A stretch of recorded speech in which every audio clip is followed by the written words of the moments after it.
I state your name. I, Madeleine Albright.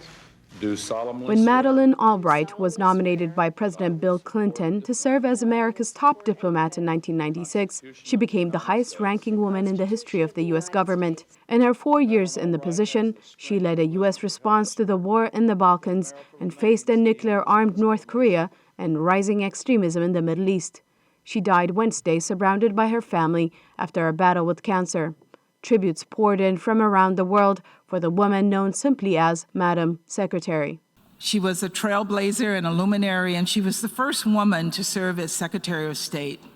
She left an indelible mark on the world and on the United Nations. Our country and our United Nations are stronger for her service.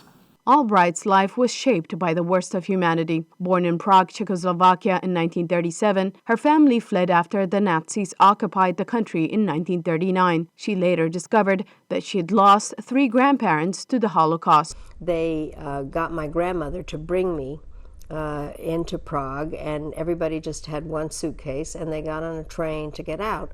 And as she said, that was the last time they ever saw any members of their family. Albright's family came to the United States as refugees. They settled in Denver, Colorado, where her father became Dean of the School of International Relations at the University of Denver.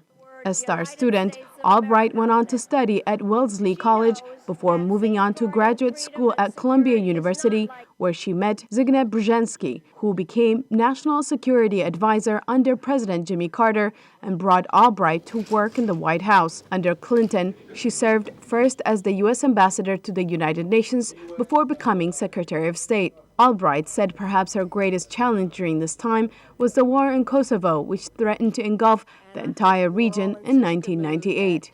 For the Balkans, this escalating violence is the road back to hell. Unless stopped, tensions will flow out of control. The results could be a full-fledged civil war, putting at risk the peace in Bosnia and spreading conflict like an infectious disease to neighboring states. A NATO military campaign that drove out occupying Serbian forces led to a peace that holds to this day. Albright said she saw the moment as a success professionally. What I'm really proudest of is what we did in Kosovo. I was very concerned about what was happening in the Balkans, and I really found it very difficult to watch when people were being killed for what they were, what religion they were, rather than anything that they had done.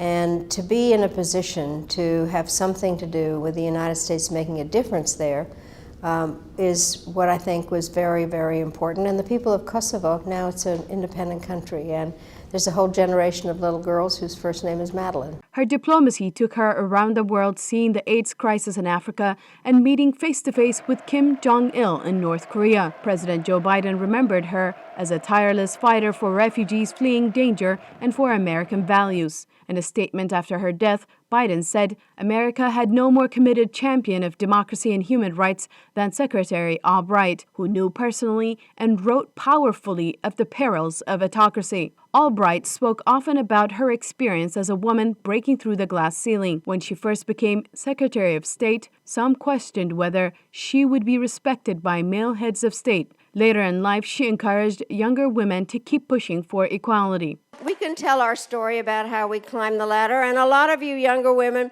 don't think you have to, it's been done. It's not done. Biden has ordered flags flown at half-staff at U.S. public buildings, embassies, and military posts as the country remembers Albright. Salem Solomon, VOA News, Washington.